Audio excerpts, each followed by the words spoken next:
y'all? It's your girl, Nikki, and I'm back with another Love is Blind review. We are watching Love is Blind on Netflix, season 7, and this review is for episode 3.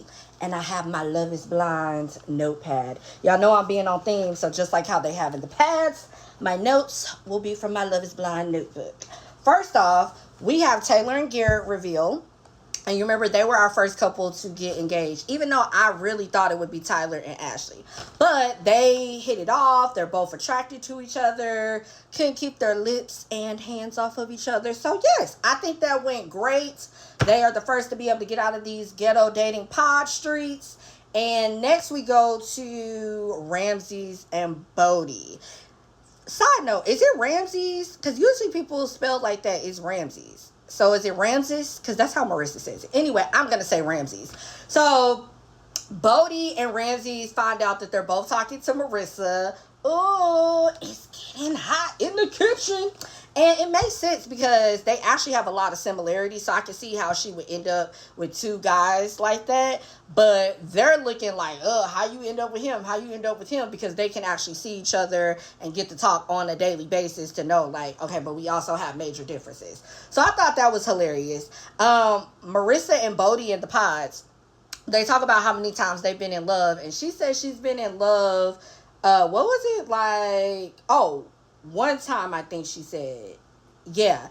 But I'm like, y'all remember when Marissa told us she dated a Trump supporter for 3 years? Girl, and then dated a liberal progressive afterwards. So I'm like, girl, you just throwing stuff at the wall at this point. I know Ray Shrimmer said, I ain't got no type. But Marissa said, no, baby, I really don't have a type.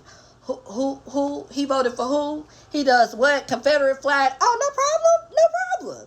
So, Marissa, I guess, girl, you know, they say military people be open-minded, but that's a little too open-minded for moi. But, to each his own. Also, they start talking about military stereotypes in the sense of, I guess, being, friendly, if you catch my drift, friendly in the sheets. Because both Bodie and Marissa are former military. And I think either former or current, but military. And they're both like, yeah, that was a red flag for me that you're in the military. I'm like, not both of y'all being military and think it's a red flag for the other person. So, of course, when Marissa says it, it's like, oh, okay. But then when Bodie tells her, oh, I had the same, red flag, she like, what? I said, sis, don't act surprised. So I'm like, are y'all talking about just as far as like people being conservative, or y'all talking about people getting around? And then as they continue to talk, I'm like, oh, it's giving y'all talking about military people have a stereotype of getting around, which I have heard before. Marissa heads over to the pods with Ramses, and they start talking about, gender roles and normal parenting expectations. And Marissa said straight out the bat, I want you to know I'm not about to be no stay-at-home mama, and I'm not about to be doing all the work and child rearing by myself. To which Ramses, which I'm not shocked at this point, said that he's totally down helping. He wants to step up. He doesn't even believe that women should be doing all the work around the house and with the kids.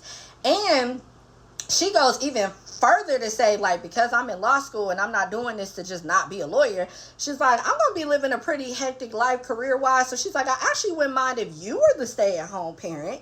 And, first off the bat, I'm like, wait, most men not going for that. But Ramsey said, sure, like, he plans to hopefully be working in a very remote way or doing work that's very fluid. So he's like, yeah, when I'm there, I'm down. And she's like, works for me. So I'm like, girl, you better snatch that up. Because most men I know, they would have been offended at just the mention of a woman being like, oh, yeah, you be the stay-at-home dad and I'm going to be out being a lawyer. So that's refreshing to see. I mean, I don't know if I would want that dynamic. And not even because it's like him being less than a man or anything. I think for me, it's just me personally.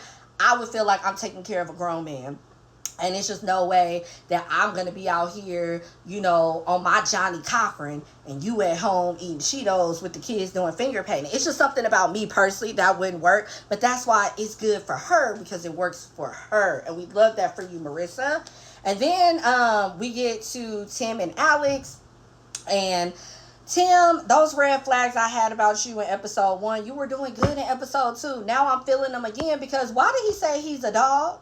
And I'm thinking like, going back to like, a player. Because he kind of said he was a dog in episode 1, and it was in that sense. This time he's talking about his communication style like he's rough, and my mama told me I need a strong woman and a strong-willed woman. You gotta have some bite back.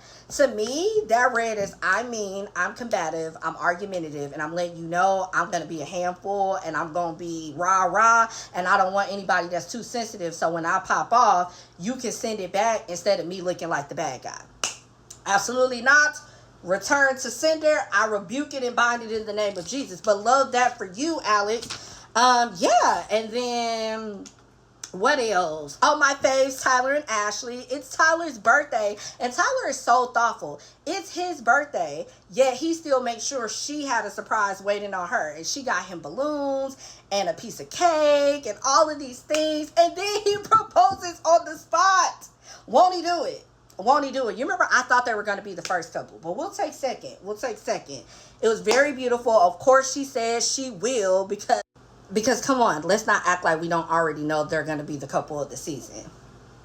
All right, we love so far I'm here for Taylor and Garrett, but the personality isn't as on fire for me as Ashley and Tyler. Anywho, I love that when Tyler was proposing, he was like, I can't wait to pray with you and pray for you. I said, come on, man of God, Lord, I see what you're doing for us. Anyway, let's get to the main event.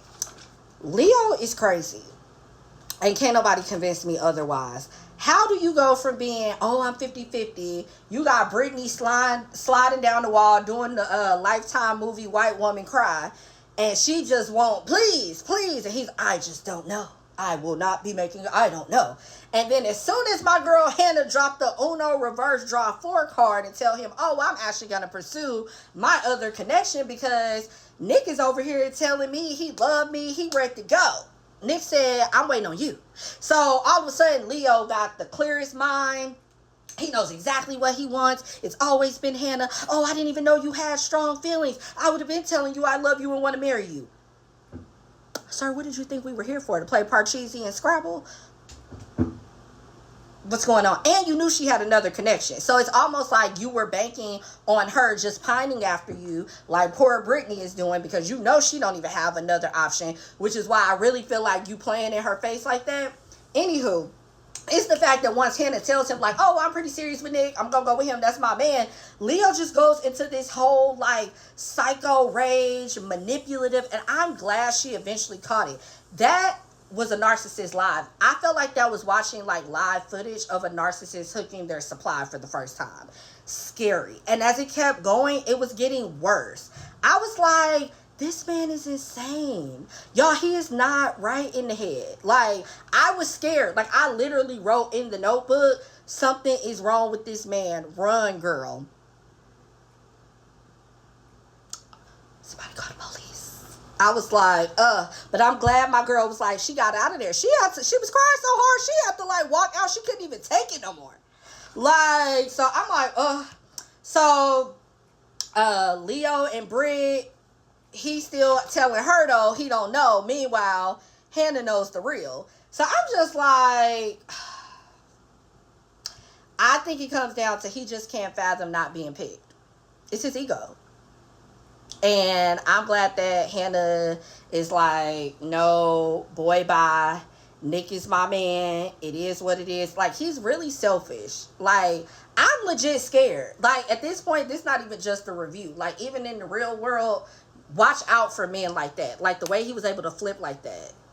And you know what's crazy is Hannah is the one that's actually the more insecure one. If you watch my previous videos, go watch episode 1-2 review.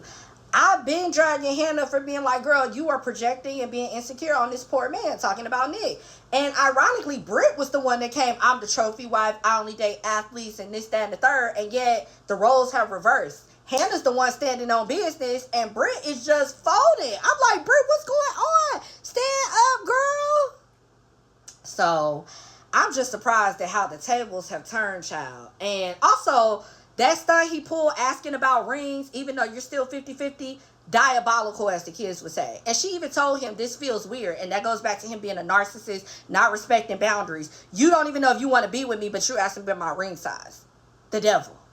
Asking me about my ring size. And you don't even know if you even like want me to be your girlfriend, let alone wife. Sent from the devil.